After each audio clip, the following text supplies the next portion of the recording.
Hi guys! Gusto nyo ba to?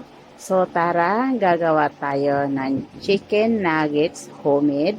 So, gagawa tayo nito guys para may choice baon sa mga bata.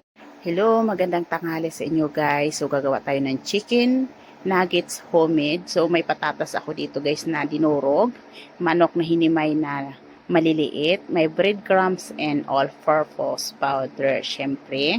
And then, ang ating manok at patatas ay paghaluin natin at imas natin ng mabuti para mapantay ang halo ng patatas at saka manok.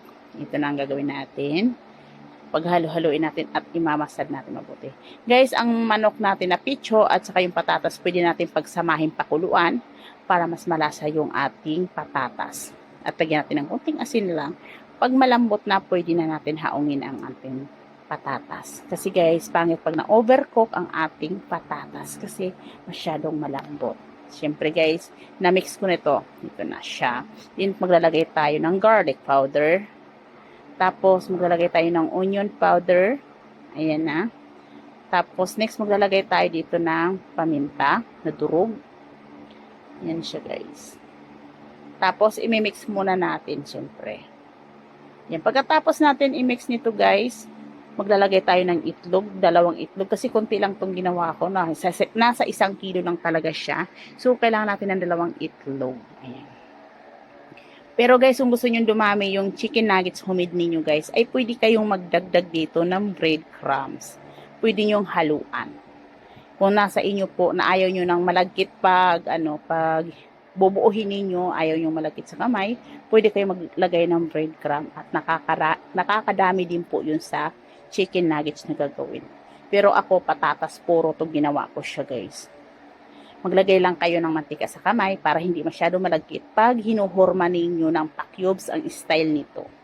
Normal lang, sa chicken nuggets na nabibili natin sa grocery, ganun ang style. Pwede nyo gawin. Depende sa inyo yung guys ha. Pero ako ito lang. Siyempre, maglagay uli ako ng kunting asin kasi medyo matabang-tabang talaga siya. Then ito guys, ihohorma na natin guys ang ating nuggets. Siyempre, pangalawang gawa ko na to kasi yung unang gawa ko, sabi ko pabaon ng mga bata. So, hindi po inabot ng hapon na ubos po yung 1 kilong ginawa ko.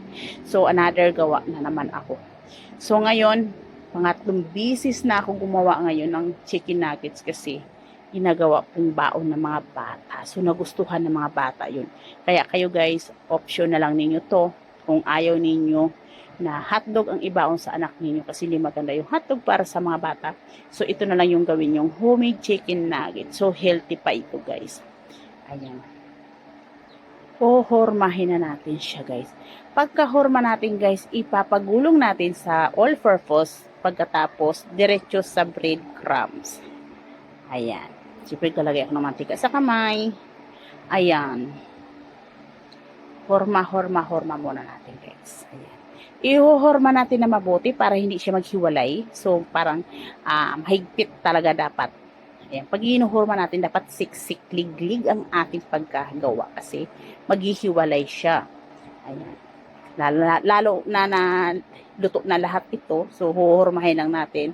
So, parang hilaw lang nito ay ang ano lang, arena sa itlog. Pero, unting init lang, luto na talaga siya. Ayan. O, ganito na siya. Pagugulungin natin siya.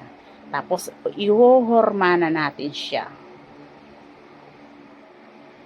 Ito na guys, ang aking nabuo. Chicken nuggets homemade. O, diba guys? Ganito lang kasimple.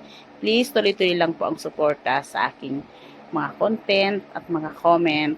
Pa-like and share or paki-subscribe at panoorin. Ganon din ang gagawin ko sa inyo guys. Bye-bye!